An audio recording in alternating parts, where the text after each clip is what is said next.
बहुत ही खास मेहमानों का पैनल इस वक्त हमारे साथ जुड़ चुका है। सबसे पहले स्वागत करते हैं तिलक देवाशेठ सर का। बहुत सारी किताबें आपने पाकिस्तान पर लिखी हैं, बहुत चर्चित आप ऑथर हैं और पूर्व मेंबर हैं NSAB यानी कि नेशनल सिक्योरिटी एडवाइजरी बोर्ड के। तिलक सर, गुड इवनिंग, बहुत बहुत स्वागत है आपका। हमारे साथ हैं शो में डॉक्टर करुणा शंकर उपाध्याय सर, देश के जाने माने डिफेंस एक्सपर्ट हैं आप। डॉक्टर उपाध्याय, स्वागत है सर आपका हमारे शो पे। हमारे साथ हैं major general retired SVP Singh sir, जाने माने डिफेंस एक्सपर्ट हैं सर आप। जनरल सिंह सर, बहुत बहुत स्वागत है सर आपका, good evening sir. Air commodore retired SP Singh sir हमारे साथ हैं, जाने माने डिफेंस एक्सपर्ट हैं आप। Commodore Singh sir, good evening sir, बहुत बहुत स्वागत है सर आपका। अतुल जोशी सर हमारे साथ हैं, founder and CEO oyster capital के। जोशी सर, आपका भी बहुत बहुत स्वागत है। तिलक सर, सबसे पहले चर्चा की शुरुआत आपसे ही कह रहा हूं, and you know in and out of Pakistan sir, और मैं पहले भी मर्तबा कह चुका हूं कि पाकिस्तान में भी अगर किसी को पाकिस्तान के बारे में गहराई से समझना होता है तो वो आपकी बुक्स को रेफ़र करते हैं, आपकी बातों को रेफ़र की जाती हैं। बताइए सर, ये जो हमने किया ये किन मामलों में यूनिक था स्ट्रेटेजिकली, वो तो हमने बता दिया, बट आपकी नज़र में इसका एनालिसिस क्या है? ये जो ऑपरेशन सिंदूर है ये कितना दूर तलक जाएगा, गहराई में उतरेगा पाकिस्तान के दिलो दिमाग पर? थैंक यू, धन्यवाद, आपने अपने शो पे मुझे बुलाया। ये बहुत ही सिग्निफिकेंट ऑपरेशन जो किया है। एक तो पहले जो नाम रखा है operation Sindoor, it's a brilliant नाम, जो क्योंकि जो भारतीय सभ्यता है और जो कल्चर है उसको एक ये प्रतीक है। और जिस तरह का जो इंसिडेंट हुआ, आई थिंक इट्स बहुत ही सुंदर नाम रखा। अच्छा, इसमें दो चीजें हैं। एक तो जो ऑपरेशन कल रात को हुआ, आज रात को जो हुआ था, और 9 टारगेट्स कैंप्स को टारगेट किया, टेररिस्ट कैंप्स को, और बड़े ध्यान रखते हुए कि सिर्फ टेररिस्ट कैंप्स आर टारगेटेड। और सबसे बड़ा जो डर था भावलपुर का और जो मुरीदके का, जैश और लश्कर का जो कैंप्स थे, उनको टारगेट किया है। अभी फुल डैमेज असेसमेंट रिपोर्ट नहीं आई है, पर जो विजुअल्स आए हैं पाकिस्तान से, लगता है कि बहुत भारी उनको डैमेज हुआ है। मगर ये जो चुनौती दी है पाकिस्तान को, अब ये देखना है कि पाकिस्तान क्या करता है। जहां तक मेरी असेसमेंट है कि पाकिस्तान को रिएक्ट करना पड़ेगा। आसिम मुनीर जो आर्मी चीफ हैं, उनके लिए और कोई विकल्प नहीं है कि उनको रिएक्ट करना पड़ेगा। बट वो किस पे रिएक्ट करेंगे? भारत तो, हिंदुस्तान में तो कोई टेरर कैंप्स नहीं है, तो या तो सिविलियंस को टारगेट करेंगे या मिलिट्री इंस्टॉलेशंस को टारगेट करेंगे। दोनों में करेंगे तो एस्केलेशन होगी, क्योंकि भारत उसका मुंह तोड़ जवाब देगा। या तो वो जैसे बालाकोट में उन्होंने एक खाली जगह पे अपने बॉम्ब्स गिरा दिए और फिर वो मैटर डी एस्केलेट हो जाएगा। तो ये देखना कि पाकिस्तान का रिएक्शन क्या होगा। सॉरी टू इंटरप्ट सर, एक ऑप्शन और है उनके पास जो उन्होंने शायद कर दिया है, और वो है हवाबाजी सर। अभी उनकी मीडिया ने भारतीय आर्मी का सरेंडर भी करवा दिया, हमारे ब्रिगेड हेडक्वार्टर को ध्वस्त भी कर दिया, और हमारे 5 जेट्स जो हैं वो भी गिरा दिए हैं। तो इस तरह की हवाबाजी में भी सर एक ऑप्शन हो सकता है कि जनता को गुमराह किया जाए और एक्चुअल में इसमें वो जीत जाएंगे। क्योंकि जिस तरह की हवाबाजी और जिस तरह का झूठ पाकिस्तान बोल सकता है ना, हम नहीं कर सकते। मेरे ख्याल और भी कोई देश नहीं है। तो इसमें वो जरूर थोड़ी देर के लिए, पर बाकी जो जनता है वो भी प्रूफ मांगेगी और प्रूफ होगा नहीं।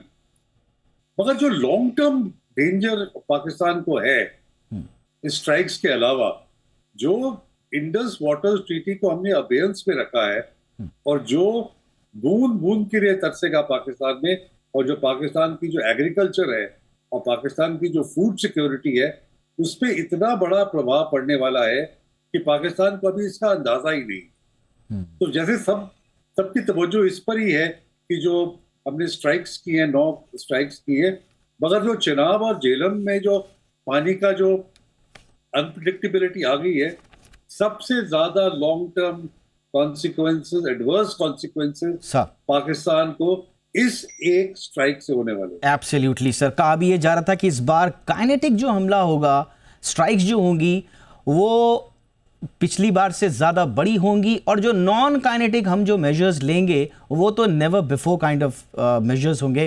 डॉक्टर उपाध्याय सर, अब आपके पास आना चाहूँगा सर। अब बार बार पाकिस्तान की तरफ देखा जा रहा है, वहाँ की नेशनल असेंबली में प्रधानमंत्री उनके वो उठते हैं और फिर वही बड़ी बड़ी बातें हम ये कर देंगे, वो कर देंगे, हमारे पास सारे ऑप्शंस हैं, फलाना ढिमकाना।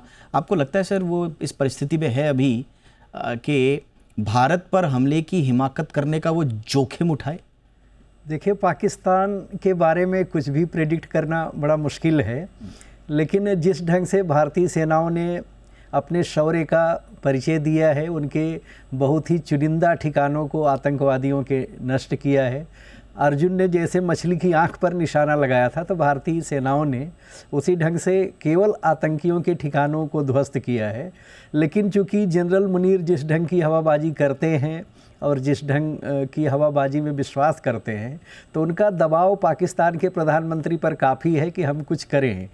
तो इसमें जैसा कि हमारे पूर्व वक्ता ने कहा कि वह भारतीय मिलिट्री ठिकाने या आबादी वाले ठिकाने पर हमला करने का प्रयास कर सकते हैं, लेकिन चूंकि भारत का जो एयर डिफेंस सिस्टम है वह इतना शक्तिशाली है, हमारे पास खुद का बनाया हुआ जो BMD सिस्टम है, हेड से लेकर पैड तक, वह बहुत अद्भुत है।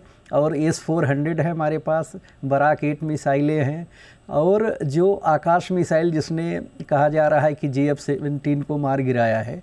तो इस ढंग की एयर डिफेंस सिस्टम के रहते हुए पाकिस्तान को कोई सफलता मिलने वाली नहीं है।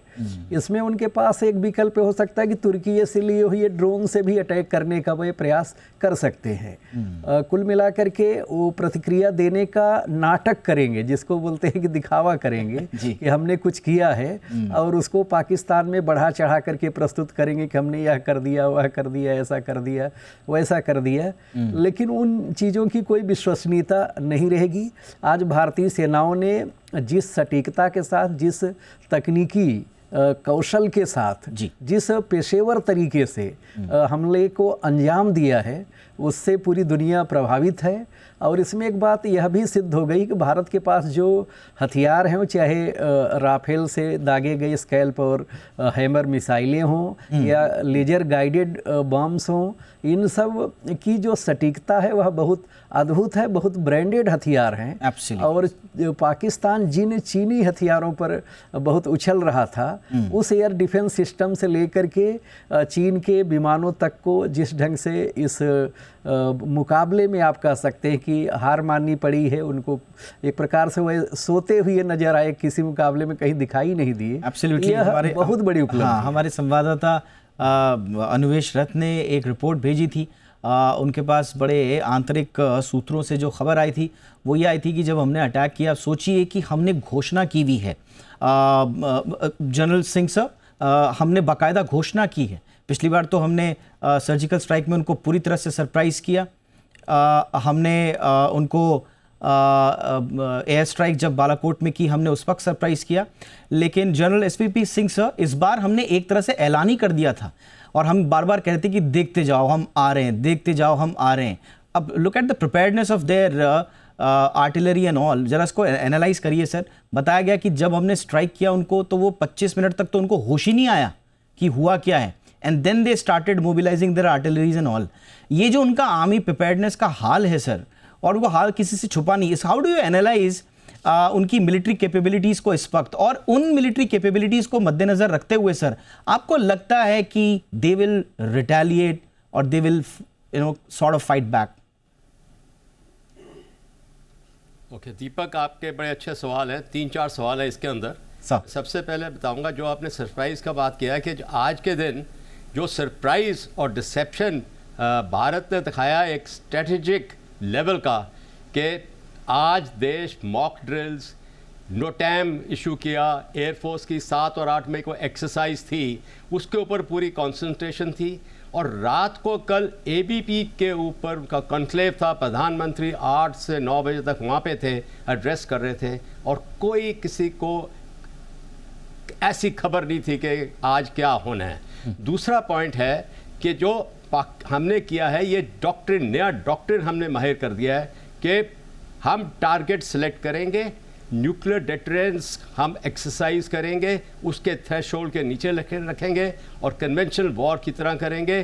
तीसरा, हमने इंटरनेशनल बॉर्डर सीमा को रिस्पेक्ट किया है, स्टैंड ऑफ डिस्टेंस से हमने सारे टारगेट्स लिए हैं। जहाँ तक पाकिस्तान की तैयारी थी, मैं समझता हूँ कि सबसे पहले उसकी एयर डिफेंस की पुअर और फेलियर के तौर पे रही है कि वो करीबन आधे घंटे तक पिकअप नहीं कर सके थे, और उस आधे घंटे के अंदर 1:05 से 1:30 बजे तक रात के हमारी 24 मिसाइलों ने फायर किया और 25 मिनट के अंदर वापस आ गए। तो ये उनका एक सबसे बड़ा फेलियर था। जहाँ तक अभी आर्टिलरी का आपने सवाल उठाया है, मैं ये बताऊंगा कि देखें, जब से ये 22 अप्रैल के बाद हुआ है तो जो सीज़ फायर थी वो इफ़ेक्टिवली ख़त्म हो गई थी, ख़ास करके क्योंकि उसने शिमला एग्रीमेंट को भी रद्द करने के लिए बोला है पाकिस्तान ने। तो मैं समझता हूँ लाइन ऑफ कंट्रोल का भी कोई अभी वैल्यू नहीं रहा। तो इसमें फायरिंग लगातार चल रही थी पीओके के एरिया में, और कुछ एरियाज जो नीचे अखनूर तक भी आ गए थे पाकिस्तान की फायरिंग, और वहाँ पे उन्होंने बहुत हैवी फायरिंग, इंटेंस फायरिंग की है, और अभी भी चल रही है पाकिस्तान की आर्टिलरी फायरिंग। तो इसमें क्या है कि पाकिस्तान को आर्टिलरी में भी हमारे साथ मुकाबला कर नहीं सकेंगे।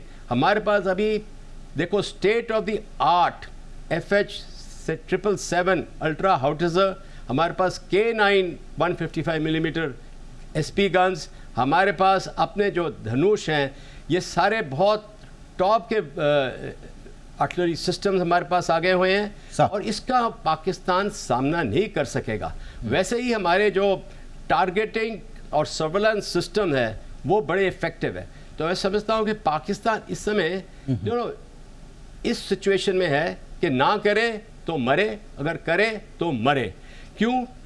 उसके सेना अध्यक्ष कहलाने में है, पर मुल्ला जनरल मुनीर ने उन देश को ऐसे हालात में लाया है कि देश की बर्बादी कर रहे हैं और लोगों को नुकसान के ऊपर आ रहा है, और रोटी कपड़ा मकान भूल गए हैं और देश को बर्बाद करते हुए अभी कटोरा लेके तो घूमते रहे कई साल से, अभी फिर से जाएंगे। और भारत का क्या रहा है, देखो बहुत ही बेहतरीन हमारे डॉक्ट्रिन और स्ट्रेटेजिक एक्सरसाइजिंग की है। एब्सोल्युटली सर, ये comparison, sorry to interrupt you sir, but ये बहुत इंपॉर्टेंट बात आपने बोली, और इस नोट को मैं आगे थोड़ा सा इलैबोरेट करूंगा, क्योंकि कंपैरिजन जब आप करते हैं कि पाकिस्तान आज कहाँ है और भारत कहाँ खड़ा है, और जैसा मैंने ओपनिंग अपने रिमार्क में कहा कि भारत के लिए एक टर्निंग पॉइंट है, कोमोडोर सिंह सर, ये भारत के लिए एक स्ट्रेटेजिकली टर्निंग पॉइंट तो है, लेकिन हमारी तारीफ इस बात की हो रही है पूरी दुनिया में कि देखो कितने बढ़िया प्रिसिशन कैलिब्रेशन के साथ और कितने बढ़िया एथिक्स के साथ हमने इधर उधर कहीं झांका नहीं, किसी को टारगेट नहीं किया, हमने सिर्फ उन टारगेट्स किया जिनके पास हमारे पास पूरे इंटेलिजेंस ड्रिवन ये हमारा एग्जीक्यूशन रहा, और ये पूरी दुनिया को समझ में आ रहा है। और सबसे बड़ी बात, नॉन एस्केलेटरी हमारा डिज़ाइन है सर। तो भारत दुनिया तो हमारी तारीफ कर रही है, बट आप पाकिस्तान की तरफ से क्या देख रहे हैं, नेक्स्ट मूव उनका पोटेंशियल क्या हो सकता है, और उसके लिए हमारी तैयारी किस तरह की है सर? धन्यवाद सभी पैनलिस्ट को। Good evening to everyone. देखिए, आपने शुरू में दो चीज़ें बोली कि हमारी जो मिलिट्री स्ट्रेंथ, और उसके बाद आपने बोला हमारी जो डिप्लोमेसी ट्रांसपेरेंसी, लेकिन इसके साथ दो चीज़ें और आप जोड़िए, हमारी इकोनॉमिक स्ट्रेंथ। हमारी कंट्री जो है इस समय, अभी रिसेंटली हम 4th लार्जेस्ट इकोनॉमी बन गए हैं, 5th से भी क्रॉस, जापान को क्रॉस करके 4th लार्जेस्ट बन गए हैं, और ये चीज़ जो है हमारी बहुत बड़ी स्ट्रेंथ है। लास्ट चीज़ जो सबसे ज़्यादा इंपॉर्टेंट है इस मिशन के सक्सेस के लिए, वो है हमारी strong political leadership, the will of the leader और guidance of the leader, direction of the leader.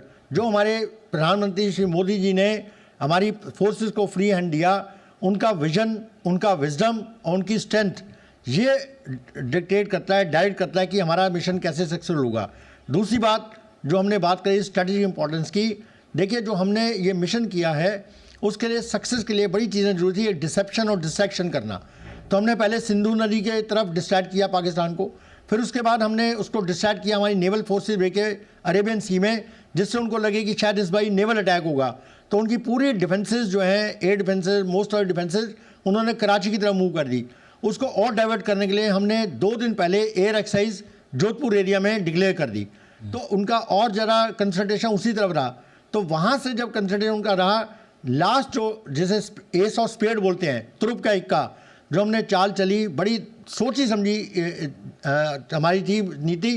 जैसे हमने बोला कि हम तो अभी अपनी जो है सिविल डिफेंस की प्रैक्टिस कर रहे हैं, तो इससे पाकिस्तान को लगा अभी तो 2 दिन सिविल डिफेंस प्रैक्टिस करेंगे और ऐसा कुछ नहीं होगा, और उसी रात को सिविल डिफेंस प्रैक्टिस हमने पूरा अटैक कर दिया। तो ये जो पूरा कम्बिनेशन है, ये हमारे देश की स्ट्रेटजिक थॉट, स्ट्रेटजिक डिफेंस और स्ट्रेटजिक जो हमारी स्ट्रेंथ है उसको दिखाता है। इसमें army, navy, air force, military leadership, political leadership और पूरे देश के whole of a nation approach इसको यूज़ किया गया। और ये डिफरेंस है पाकिस्तान में हमारे में, जो उनकी लीडरशिप है वो सिर्फ टेरर और टेरर के पीछे भागती है। हमारी जो लीडरशिप, पॉलिटिकल लीडरशिप है, वो इकोनॉमिक ग्रोथ, सबका विकास, सबका साथ और स्ट्रॉन्ग मिलिट्री वर्डिंग, ये तीनों चीज़ें हमारे पास हैं। इसके कारण जो पूरे वर्ल्ड की सपोर्ट हमारे साथ थी, इसके कारण ये मिशन सक्सेसफुल हुआ है। तो जो पाकिस्तान का रिएक्शन है वो रिएक्शन बड़ा सोचने के बाद होगा, क्योंकि यूएस के एनएसए ने बड़ा क्लियरली बोल दिया है, पाकिस्तान को बोला कि आप कोई रिएक्शन नहीं करेंगे, ये हिंदुस्तान का हक था क्योंकि आपने टेरर अटैक किया उसके अगेंस्ट। तो पाकिस्तान को 10 बार ही सोचना पड़ेगा रिएक्शन से पहले कि यूएसए उसके साथ क्या करेगा। चाइना इस समय अलग थलग खड़ा है, वो ना कमिट करना चाहता है ना कुछ दिखाना चाहता है। तो ये जो है रिएक्शन, ये आपने बिल्कुल सही कहा सर, सॉरी टू इंटरप्ट, आपने बहुत इंपॉर्टेंट बात बोली कि पूरी दुनिया में अब ऐसा लग रहा है कि पूरी दुनिया हमारे साथ, हम कहें ना कहें पक्ष में हमारे खड़ी है। मैं कुछ इंटरनेशनल जो एंकर महोदय हैं, अब मैं उनके इंटरव्यूज़ देख रहा था जो वो पाकिस्तानी अधिकारियों से कर रहे हैं, वो ऐसा लग रहा है कि भारत के पक्ष में। अब उनको ये तो नहीं कहा जा सकता कि साहब भारत ने उनको समझा बुझा के भेजा है। बहुत सारे उनमें से ऐसे पब्लिकेशन से जो इंडिपेंडेंट माने जाते हैं, लेकिन वो जेन्युइन लेजिटिमेट सवाल पूछ रहे हैं पाकिस्तानियों से और उनके आला अधिकारियों से, उनके हुक्मरानों से, कि आप क्या बात कर रहे हैं, आप कौन सा प्रोपेगेंडा फैला रहे हैं, और आप का हिस्ट्री कुछ और है और आप कुछ और कह रहे हैं। बहरहाल वो ये बताता है कि पूरी दुनिया में एक पॉजिटिव नैरेशन, एक नैरेटिव चल रहा है, एक पॉजिटिव एक बात समझ में आ रही है पूरी दुनिया को कि भारत का पक्ष दरअसल क्या रहा है और हमारी पीड़ा क्या रही है, और उससे हर कोई ऐसा लग रहा है कि एसोसिएट कर रहा है। अब मैं आऊँगा जोशी सर आपके पास, इसमें आप पूरा एसेस कैसे कर रहे हैं सर सिचुएशन को। इससे पहले कि मैं आपसे ये कहूँ कि अगर एस्केलेशंस होते हैं तो फिर मार्केट सेंटिमेंट क्या होगा, कैसे, मैं उससे पहले मैं एक्सेप्टेंस के स्तर पर, एक इकॉनमी के स्तर पर, एक लोकतंत्र के स्तर पर जो हमारी एक्सेप्टेंस है दुनिया भर के निवेशकों के पॉइंट ऑफ व्यू से मैं बोलूँगा, FIS के डेटा से लगातार हम देख रहे हैं उनको कॉन्फिडेंस लगातार प्रगाढ़ होता जा रहा है। आज भी खरीदारी हुई है जबरदस्त, कल भी खरीदारी हुई थी जबरदस्त, ऐसा लग रहा है कि विश्वास है। तो ये निवेशकों के पॉइंट ऑफ व्यू से आज जो हमने किया, एक डिसाइसिव नेचर दिखाया, वो क्या और निवेशकों के सेंटिमेंट को और मजबूत प्रगाढ़ करेगा सर? देखिए, सबसे प्रथम तो मैं आपको, सारे पैनलिस्ट को, माननीय प्रधानमंत्री, सारे मंत्रीगण को अभिनंदन, और हमारे हर एक फौजी को मैं दिल से वंदन करना चाहूंगा आज की एक्ट के लिए। खूब गर्व है हमको। आपके जो प्रश्न है कि इमीडिएट रिएक्शन क्या होगा, तो जैसे टिपिकली 2 सिनेरियोस बनते हैं। एक है कि एस्केलेशन होगा लेकिन लिमिटेड एस्केलेशन होगा, और इसको 80-20 में हम कह सकते हैं कि लिमिटेड एस्केलेशन होगा, जो बाय एंड लार्ज सारे निवेशक और सबकी यही धारणा है कि पाकिस्तान में ना तो हिम्मत है ना तो उसके पास संसाधन है कि वो एस्केलेशन को ज्यादा बढ़ा सके। तो जो भी होगा लिमिटेड एरिया में रहेगा, लिमिटेड लेवल पर एस्केलेशन रहेगा, और ये सबको पता है। तो इसकी इफेक्ट इकोनॉमी के ऊपर ज्यादातर कुछ होगी नहीं। और इंडिया की जो आज की तारीख में सिचुएशन है, अगर हम फॉरेन एक्सचेंज लेवल पे देखें तो बहुत ही स्ट्रांग हमारे फॉरेन एक्सचेंज रिजर्व्स है। आरबीआई ने बहुत अच्छे कदम उठा के गोल्ड रिजर्व्स 850 टन की कर दी है, विच इज ऑल्सो बहुत अच्छा कदम उठाया आरबीआई ने। इन्फ्लेशन हमारा काबू में है। हमको शायद थोड़ा एक इन्फ्लेशन में छोटा सा ब्लिप दिखे, मान लीजिए 1 महीने या 1.5 महीने के लिए वेजिटेबल्स में खास करके, लेकिन उसका कारण वॉर नहीं रहेगा, उसका कारण रहेगा हमारा जो अनसीजनल रेन्स है। वो वॉर की वजह से आई डोंट सी कि एक सस्टेन लेवल पे कोई इन्फ्लेशन आएगा। तो इन्फ्लेशन की वरी नहीं है, एक छोटा सा ब्लिप आएगा। और आरबीआई पहले ही कह चुकी है कि छोटा सा अगर ब्लिप आता है शॉर्ट टर्म को, तो आरबीआई अभी उसको इग्नोर कर देगी, क्योंकि वो सीजनल है। तो सीजनली एडजस्टेड इन्फ्लेशन की तरफ आरबीआई का भी डेटा और डिसीजन मेकिंग मूव हो रहा है। तो वो भी एक चिंता नहीं है कि इन्फ्लेशन बढ़ेगा। अगर हमारे रेट्स गिरने की तरफ है ही है क्योंकि इन्फ्लेशन नीचे की तरफ जा रहा है, इंडस्ट्री को सपोर्ट मिलेगा। अच्छा, आज की तारीख में अगर हम जितने भी लार्ज कॉर्पोरेट्स है, ये बहुत ही इंपॉर्टेंट पॉइंट है, जितने भी लार्ज कॉर्पोरेट्स है सबकी अगर बैलेंस शीट देखी जाए तो बहुत ही कम बोरोइंग है उनके, तो उनके पास कैपेसिटी है कि काफी सारा अमाउंट बैंकों से, फाइनेंशियल इंस्टीट्यूशन से बोरो करके कैपेक्स भी कर सकते हैं, एक्सपांड भी कर सकते हैं, नया निवेश कर सकते हैं। तो ओवरऑल स्टोरी ये बन रही है कि एक्सटर्नल फ्रंट पे इंडिया की बैलेंस शीट बहुत ही स्ट्रांग है, वॉर की कुछ भी इंपैक्ट नहीं आएगी, कुछ भी नहीं, जीरो। इंटरनली अगर हम देखें तो कॉर्पोरेट्स की बैलेंस शीट काफी स्ट्रांग है, कैपेक्स कर सकते हैं। गवर्नमेंट की अगर हम बात करें तो एक बहुत ही इंपॉर्टेंट आंकड़ा जो आना बाकी है, लेकिन बाय एंड लार्ज एक सेंस हमारी बन रही है कि हमारा जो पुराना बजट था 2024-25 के लिए, वो 11,10,000 करोड़ का कैपेक्स था, उसको रिवाइज करके 10.5 लाख करोड़ किया गया। लेकिन मेरे ख्याल से लगभग 9 लाख के आसपास का खर्चा हुआ है, तो वहां भी हमारा 1.5 लाख करोड़ बचा हुआ है।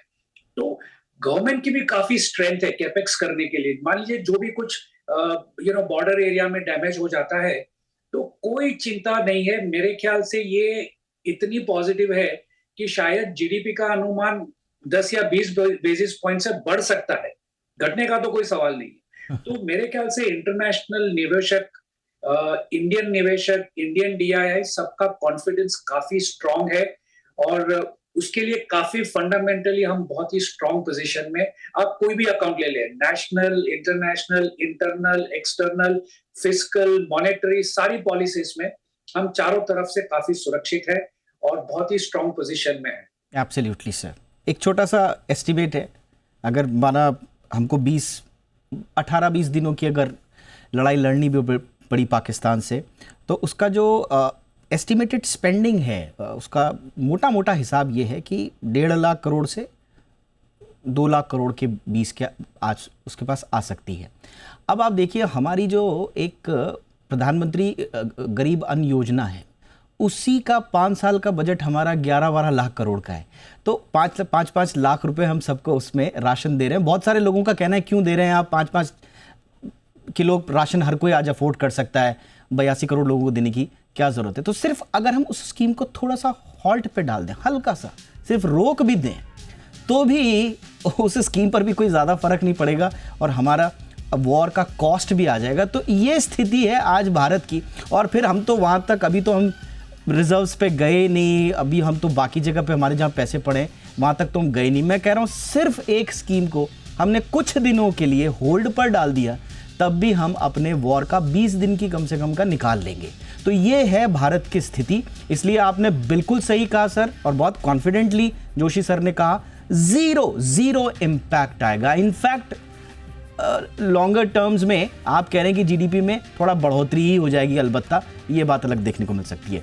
Interesting point. एक छोटा सा ब्रेक ले रहा हूं, ब्रेक के उस पार भी हम अपने मेहमानों के साथ बने हुए हैं, थोड़ा और समझने की कोशिश करेंगे कि ये तो स्ट्राइक्स हो गई, अब वो कौन कौन से तरीके हैं जिससे अब पाकिस्तान के साथ एक अंतिम निर्णायक युद्ध इस लिहाज से लड़ना है कि अब हमेशा के लिए आतंक को पनाह देना वो बंद करे, वो रणनीतियां क्या होंगी। उपाध्याय सर के पास चलते हैं। डॉक्टर उपाध्याय, मैं जैसा कह रहा था कि अब आगे क्या, एक बड़ा सबक तो हमने सिखा दिया और इस बार हमने बदले से ज़्यादा आगे बढ़कर सबक सिखाने की कोशिश की है, लेकिन पाकिस्तान का हुक्का पानी चारों तरफ से बंद करना होगा, उसके लिए उसकी फंडिंग पर कुठाराघात करना आवश्यक है। हमने वाटर बम फोड़ा है, इकोनॉमिक स्ट्राइक की है उस पर, लेकिन और कहाँ से पैसे आ रहे हैं और वो उन नलों को हम कैसे बंद कर सकते हैं, तो उसकी रणनीति क्या है? देखिए, सबसे पहले तो अभी आईएमएफ से जो लोन मिलना है, भारत ने उस पर पहले से ही अपनी तरफ से प्रतिक्रिया दे रखी है कि इनको लोन का अधिकार नहीं है। जिस ढंग से आतंकवादी फंडिंग इनके यहाँ से चल रही है, आतंकवादियों को ट्रेन करते हैं, उनको प्रशिक्षित करते हैं, भेजते हैं, तो वो बंद होनी चाहिए। भारत, सऊदी अरब और यूएई पर भी दबाव, एडीबी चीफ से भी निर्मला सीतारमन मिली हैं मिलान, इटली में। जी, वहाँ पे भी उनसे भी कहा कि आप भी कह सकते इनको लोन दे रहे हो। हाँ। और जो सबसे बड़ा फंड देने वाला चीन है, जो पाकिस्तान के आगे पीछे खड़ा रहता है, चीन की स्थिति भी बहुत अच्छी नहीं ट्रम्प के जो टैरिफ कार्ड के बाद। तो चीन पर भी भारत दबाव बना सकता है कि आप गलत जगह पैसा लगाकर अपना नुकसान क्यों कर रहे हैं, और आप दूसरी जगह पर ऐसी जगह पैसा लगाइए जहां आपका पैसा बढ़ने वाला हो, जहां आपको लाभ होने वाला हो, क्योंकि वहां तो आपकी पूरी प्रोजेक्ट जो है फेल हो गई है। तो इस दृष्टि से जो है पाकिस्तान की फंडिंग को काफ़ी रोका जा सकता है। उसके जो 2 फसल है, एक फसल तो हम अभी ही बर्बाद कर दे रहे हैं, दूसरी जब दिसंबर में रबी की बुआई होगी तो उस समय अगर हम पानी रोक देते हैं तो जो गेहूं की बुआई है वह पूरी तरह से बाधित हो जाएगी। तो अगर हम 2 फसल बर्बाद कर देते हैं तो पाकिस्तान दाने दाने को मोहताज हो जाएगा, पानी के लिए मोहताज तो हो ही गया है। तो ऐसी स्थिति में हम हर प्रकार से उस पर चौतरफा हमला कर सकते हैं। एक और बात आप देख रहे होंगे कि पाकिस्तान इस समय बहुत आंतरिक संकट से घिरा हुआ है। बलूचिस्तान लगभग आज़ादी के कगार पर है, खैबर पख्तूनख्वा आज़ादी मांग रहा है, पीओके आज़ाद होना चाहता है, भारत में मिलना चाहता है। तो पूरे पाकिस्तान में एक प्रकार से अस्त व्यस्त स्थिति बनी हुई है, पूरा पाकिस्तान अंदर से हिला हुआ है। तो भारत अगर चाहे तो अफगानिस्तान के माध्यम से या कहीं दूसरी एजेंसियों के माध्यम से इसको हवा दे करके पाकिस्तान की कमर पूरी तरह से तोड़ सकता है। पाकिस्तान की सेना के पास कोई नैतिक बल नहीं है। जिस ढंग से उनका आप व्यवहार देख रहे हैं, आज भी आपने देखा होगा कि आतंकवादियों के जनाजे और अंतिम संस्कार में पाकिस्तानी सेना के अधिकारी बाकायदा शामिल हुए। ये बहुत इंपॉर्टेंट बात आपने बोली सर। और मतलब इतनी मूर्खता और इतना खुले खुले अपने आप को एक्सपोज करना। जनरल सिंह सर, मैं सर आपके पास आ रहा हूं। आई मीन आप पूरी तरह से एक्सपोज हो गए इंटरनेशनल बिरादरी में। आप अपना मुंह छुपाते रहेगी साहब, हमारे यहाँ तो कुछ टेरर कैंप्स नहीं है ये, और आज आप आतंकियों के जनाजे में बाकायदा वर्दी पहनकर, मतलब आपको इतनी भी शर्म नहीं आई कि दुनिया इन ऑप्टिक्स को देखकर क्या कहेगी आपके बारे में। आई मीन ये सर ये कौन सा रूप है? ये क्या अब पाकिस्तानी आर्मी ने ये तय कर लिया है कि अब जो हो देखा जाएगा, हम तो गलबैयां नहीं छोड़ेंगे आतंकियों के साथ? देखो, इस समय पिछले 15 दिन में पाकिस्तान के 3 चेहरे उसकी सरकार में नजर आए हैं। रक्षा मंत्री बोलता है कि हम टेररिस्ट को सपोर्ट करते आए अमेरिका के लिए पिछले 3 डिकेड्स में हैं। उसके बाद बोलता है कि हम हार भी मानते हैं। उसका जो है इंफॉर्मेशन मिनिस्टर, वो बोलता है हमारे पास टेररिस्ट नहीं है, टेररिस्ट कैंप नहीं है हमारे देश में। और जो उसका डिप्टी प्राइम मिनिस्टर और फॉरेन मिनिस्टर है, वो बोलता है कि मैंने टेररिस्ट TRS जो अपनी ये रेजिस्टेंस फ्रंट है उसके लिए 2.5 दिन UN में इंश्योर किया कि रेजोल्यूशन में ना उसका नाम आए, और मैंने पूरी कोशिश की। और फिर ये भी बोलता है कि मुंह तोड़ जवाब देने को हम तैयार हैं। तो ये उसके 3 चेहरे हैं। और वो वाला जो चेहरा है जो उसका प्रधानमंत्री है, कठपुतली का डांस है, और जो मुनीर है इस समय उसकी ज़ुबान नहीं खुल रही। अच्छा, अभी जो पाकिस्तान एक्सपोज हुआ है आज, जो इन्होंने फ्यूनरल सेरेमनी में जो किया है वहाँ पे, मैं आपको बताना चाहता हूँ कि जो इसके टेररिस्ट हैं, ये एक तरह की उसकी पैरामिलिट्री फोर्स ही गिनी जाती है, बेशक ऑफिशियली नहीं है। और इसलिए उन्होंने झंडे के साथ भी बॉडीज़ की कंधा दिया है फौज ने उनके कॉफिन मूव करने के लिए, क्योंकि वो एक पैरामिलिट्री फोर्स है, उसके पे रोल में है। उसको जो पे रोल देते हैं, तो ये हमें समझना चाहिए। इतने साल हम नहीं समझे, आज पाकिस्तान ने अपने आप को एक्सपोज कर दिया है। देखिए, उसकी जो DGISPR की प्रेस स्टेटमेंट आई थी, उसमें उन्होंने जो बोला कि 3 जगह टारगेटिंग हुई है। और जब उसकी प्रेस इंटरव्यू या स्टेटमेंट कर रहे थे वो DGISPR, उसने पूरे POK से लेके बहावलपुर तक सारे टेररिस्ट कैंप के बारे में बता दिया कि ऐसे हुआ है, ऐसे हुआ है। अपने आप ही उन्होंने एक्सपोज किया है कि हम टेररिस्ट नेशन है। और इंटरनेशनल अरेना इसलिए भारत को without much diplomatic effort support मिल रही है, क्योंकि भारत ने एज अ न्यूक्लियर पावर भी अपने आप को आज तक कभी ब्लैकमेल की बात नहीं की। एक बिल्कुल अच्छा देश इंटरनेशनल ट्रीटीज को ऑनर करता हुआ नजर आ रहा है।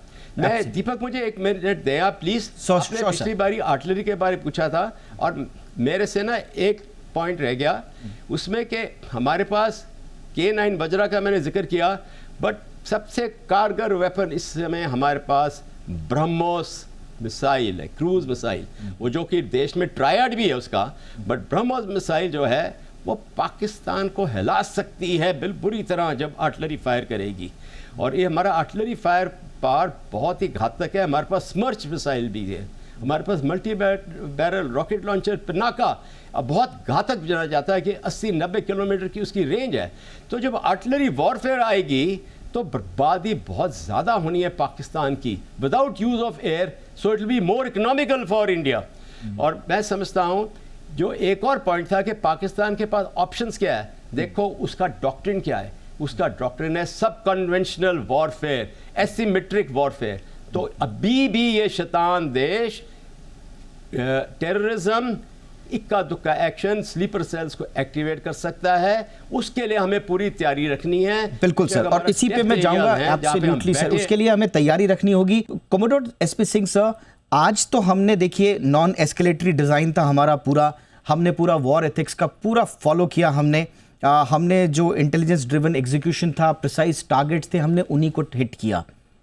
भले ही हमने सैन्य प्रतिष्ठानों पर उनका कोई हमला नहीं किया, लेकिन इस बार जो जनरल मुनीर ने जिस तरह का भाषण दिया और उसके बाद जिस तरह से मोबिलाइजेशन हुआ पूरे आतंकिस्तान का भारत की तरफ, इसके पीछे तो सर वहाँ की वर्दी ही है। और आज तो हमें दिख गया, बड़ा फेमस डायलॉग है वहाँ पे, ये जो दहशतगर्दी है इसके पीछे वर्दी है।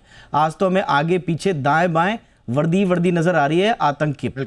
अब हमें क्या करना होगा सर, क्योंकि ठीक है एयर स्ट्राइक्स में हमने उनको टारगेट नहीं किया, लेकिन कहा यह जा रहा है कि इस बार आपको मिलिट्री को हिलाना होगा। तो उनको हिलाने के लिए, उनकी जड़ों को थोड़ा सा खोदने के लिए क्या करना होगा सर, कैसे करेंगे?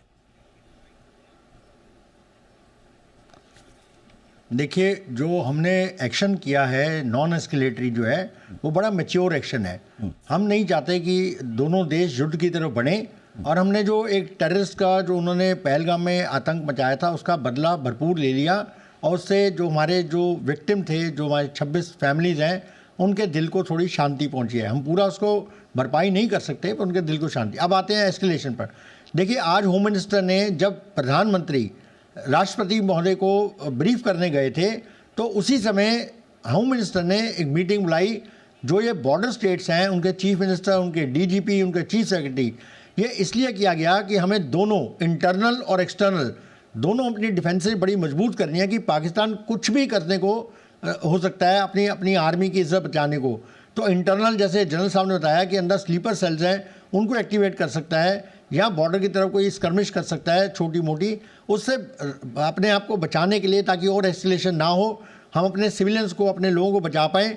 एक्शन ऑलरेडी शुरू हो गया है। देखिए, जितने ये पूरे हमारे जो एयरपोर्ट्स हैं जो बॉर्डर के साथ हैं, ताकि कोई भी उनका एक आउट अगर दूर से मारक क्षमता से बॉम्ब गिराता है तो उस एयरपोर्ट पर अगर बॉम्ब आके गिरते हैं एयरफील्ड पर, तो उस समय हमारा कोई भी सिविलियन जहाज़ ना खड़ा हो, ना कोई हमारे सिविलियन वहाँ पर जिनको क्षति पहुँचे। तो हमने थोड़े समय के लिए 3 दिन के लिए वहाँ पर फ्लाइट्स को बंद कर दिया है। हाँ, मिलिट्री एविएशन विल कंटिन्यू। दूसरा रीज़न क्या है कि अगर हमें मान लीजिए हमारी जो ब्रिगेड्स हैं या उनकी प्लाटून्स हैं, बटालियंस हैं, उनको फास्ट मूव करना है, तो हमारे C-17, C-130 ऐसे जो बड़े जहाज हैं वो अपने जो हमारी फोर्सेस को लाके दूसरे प्लेस से हमारे जो बॉर्डर एरियाज़ हैं उसमें डिप्लॉय कर सकें। तो उस समय हमें पूरी एयरफील्ड खाली चाहिए। तो ये 2 उसके एम है जिसके कारण ये बंद किया गया है। ऐसे ही बहुत सारे मेजर हैं, सिविल डिफेंस और जो हमारी जो प्रोडक्शन है, जो लोगों को ब्लैकआउट के लिए बोल रहे हैं, ये सारे मेजर्स जो हैं एक पूरे देश को एक डिफेंस की तरफ क्रिएट करने के लिए है, ताकि हमारी क्षति कम से कम हो। हाँ, जो एस्केलेशन की आप बात कर रहे हैं, मैं आपको बता देता हूँ, अगर उनके मुनीर ने अगर एक भी कदम उठाया तो पहले तो उसको यूएस ही बिठा देगा, लेकिन उसने एक भी कदम उठाया जिससे हमारे को डैमेज करेंगे, तो आपको मैं सिंपल एग्जांपल देता हूँ। हमारी वेस्टर्न कमांड अकेली जो उसके अगेंस्ट है, उसके बाद 500 एकार्ड एक साथ लॉन्च होंगे और कम से कम जो है 40 से ज़्यादा टारगेट एक साथ डिस्ट्रॉय कर दिए जाएंगे। तो जो भावलपुर का है, जो उनका मेन मिलिट्री कैंप है, जहां हमने सिर्फ टेररिस्ट कैंप को डिस्ट्रॉय किया है, कोई कोलैटरल डैमेज नहीं करी है, या मुजफ्फराबाद है या मरीद के है, ये सारे उनके मिलिट्री कैंप हैं जहां से उनकी फोर्सेस मूव करेंगी। वो सारे रेल हेड, उनके वेपन स्टोरेज या उनकी जो लॉजिस्टिक सपोर्ट है, वो सारी एक साथ डिस्ट्रॉय कर दी जाएगी। तो ये पाकिस्तान को अच्छे से पता है। मनोहर सिंह सर, उनकी इकोनॉमिक हालत नहीं है कि कोई एक्शन ले सके, तो हमें सिर्फ अपनी डिफेंस। सर एक चीज में क्या एस्केलेशन की हम बात कर रहे हैं, बट जो खबरें आ रही हैं पुंछ से, बाकी इलाकों से कि वहाँ पर शेलिंग चल रही है, हमारे कई नागरिक की वहाँ पर मौत भी हुई है, क्या ये पर्याप्त रीज़न नहीं है अब इंडिया के पास कि अब हम भी, ये भी हमारे नागरिक हैं, हमको इनकी मौत का भी ज़ाया, इनका बदला हमको लेना होगा? तो क्या ये पर्याप्त हमारे पास रीजंस नहीं है सर कि अब हम एक निर्णायक अटैक हम भी करें उन पर? देखिए, मैं जो हमारे जो सिविलियंस ब्रदर जो मारे जा रहे हैं बॉर्डर शेलिंग पे, उनका मैं थोड़े समय पहले का मैं आपको उनका इंटरव्यू आप देखिएगा, उसमें बड़ा क्लियर था। उनको बोला गया था कि आप बॉर्डर विलेजेस जो एरियाज है पंजाब में, JNK में, जम्मू में, उनको खाली करके पीछे की तरफ आ जाइए अपनी फैमिली लेके। लेकिन आप देखिए उन लोगों का देश का जज्बा जो है, मैं उसको सल्यूट करता हूँ। उन्होंने सरेआम बोला कि हमने आज तक हमारी पुश्तें जो हैं 71 वॉर, 65 वॉर, उससे पहले 47, हमारी जो पुश्तें, हमारे दादा परदादा जो हमारे पिता हैं, उन्होंने हमेशा फ़ौज की मदद करी है। हम उनके लिए खाना पानी, ट्रेंच खोदना, हम उनके लिए तैयार, हम 7 बंदूकें उठाने को तैयार हैं। तो ये जज्बा उन्होंने आज भी कायम रखा है। उन्होंने बोला कि चाहे जो भी हो, हम चाहे शहीद हो जाएं, हम अपनी फैमिलीज़ को पीछे भेजते हैं, हम नहीं जाएंगे। और ये जो जज्बा है वो कायम है, वो देश के लिए शहीद होने के फ़ौज के साथ खड़े को तैयार हैं। तो हमारी कोई एस्केलेशन उसको करने की ज़रूरत नहीं है। हम भी उतनी ही फायरिंग कर रहे हैं, शायद उससे ज़्यादा फायरिंग कर रहे हैं, लेकिन पाकिस्तान की साइड सब भगोड़े हैं, अपना छोड़ के देश को भाग रहे हैं। राइट सर, तो ये एब्सोल्युटली सर, स्टेशन में पाकिस्तानी सेना, अब देखिए यहाँ पर एक और जगह एक्सपोज हो गई कि हम साहब हम तो लड़ाई करने आप आए, तो हमारे बच्चों पे आप, महिलाओं पे आप बंदूकें गोलियां चला रहे हैं, आम नागरिकों पे, शहरियों को आप टारगेट बना रहे हैं। तो ये तो आप एक बार फिर से एक्सपोज हो रहे हैं। बहरहाल हमारी सेनाएं मजबूत और माकूल जवाब दे रही हैं पाकिस्तानी शेलिंग्स का, और ये चैप्टर भी बहुत जल्दी क्लोज होगा, I am very sure. Joshi sir, अब आपके पास आ रहा हूँ। So finally sir, what for India from here onwards, अब हम किस रूप में आगे जा रहे हैं? मैं अगेन, आप आर्थिक मामलों के जानकार हैं, तो सर मैं आर्थिक स्थिति से ही, इकोनॉमिकली ही मैं बात करूंगा। अब भारत को दुनिया, यहाँ से दुनिया के निवेशक किस नज़रिए से देखेंगे सर? देखिए, 2 बहुत ही इम्पोर्टेंट इवेंट्स हुए हैं। एक कि हमने जब रशिया और यूक्रेन की वॉर हुई थी, तो हमने एक अपना इतना स्ट्रॉन्ग स्टैंड लिया कि हम वेस्टर्न और यूएस की गोद में नहीं बैठेंगे। हिंदुस्तान के लिए जो, भारत के लिए जो श्रेष्ठ है, वही मार्ग हम अपनाएंगे। ना ही हम रशिया के ऑयल नहीं खरीदेंगे, ऐसा हमने कुछ नहीं किया, ना हमने सैंक्शन माने। वो एक बहुत ही बड़ा स्टेटमेंट था। मेरे ख्याल से 1947 के बाद इंटरनेशनल मंच पे अगर हमने सबसे बड़ा स्टेटमेंट दिया तो वो दिया था, ये पर्टिकुलर हमने जो यूक्रेन और रशिया में दिया। कल हमने जो यूके के साथ FTA साइन किया है, वैसा ही अब मेरे ख्याल से अगले महीने, 2 महीने या 3 महीनों में हम EU के साथ भी साइन कर देंगे। उसी दौरान हम US के साथ भी एक FTA साइन कर देंगे। तो ये सारा जो मामला है ड्यूटी का या FTA का, ये सारा मेरे ख्याल से 3 से 6 महीने में वो सेटल हो जाएगा। यूके के साथ तो ऑलरेडी सेटल हो चुका है। तो कई सारी ऐसी इंडस्ट्रीज है जो लेबर इंटेंसिव, और उसमें हम अभी compete कर पाएंगे। जैसे टेक्सटाइल का मैं उदाहरण लूं, तो काफी मतलब इंडिया की बहुत सारी पॉपुलेशन टेक्सटाइल इंडस्ट्री के ऊपर डिपेंडेंट है, खेत मजदूर से लेके फैक्ट्री वर्कर तक।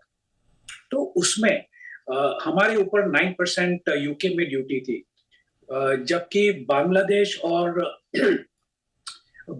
वियतनाम के ऊपर 0 थी। तो हम compete नहीं कर पा रहे थे। अब हम डायरेक्टली compete करेंगे। तो एक इंडस्ट्री तो यह है कि जो ऑलरेडी बूस्टिंग के मार्ग पे चल गई है, जहां पे एक्सपांशन होगा, जहां पे फर्दर कैपेक्स होगा, जहां पे एम्प्लॉयमेंट जनरेट होगा, और उसकी इफेक्ट आना चालू हो जाएगी ऑलरेडी इकोनॉमी में। ये चालू हो गया। तो ये सारी चीजें जो है, जो मैंने कहा FTA है, जो हमने अपना स्टैंड लिया है। आपने बताया कि 1.5 लाख करोड़ शायद इंडिया का मान लीजिए 30 दिन में खर्च होगा, 5 लाख करोड़ हो जाए। Absolutely sir. इंडिया के पास तो कैपेक्स है ही है। और ये देखिए, सबसे इंपॉर्टेंट चीज है कि हमारा, चाहे आप एयरपोर्ट्स ले लीजिए, चाहे आप डिफेंस इंडस्ट्री ले, काफी सारा प्राइवेटाइजेशन हो चुका है। तो अगर रीस्टॉकिंग करना है, हमने इतने गोला बारूद जो भी हमने खर्चा किया, जो भी माल सामान हमने यूज किया, उसका तो रीस्टॉकिंग होना है। तो वो तो कैपेक्स ही होगा, बढ़ोतरी होगी, फैक्ट्री में एम्प्लॉयमेंट बढ़ेगी, 24 घंटे काम होगा, 3 शिफ्ट में काम होगा।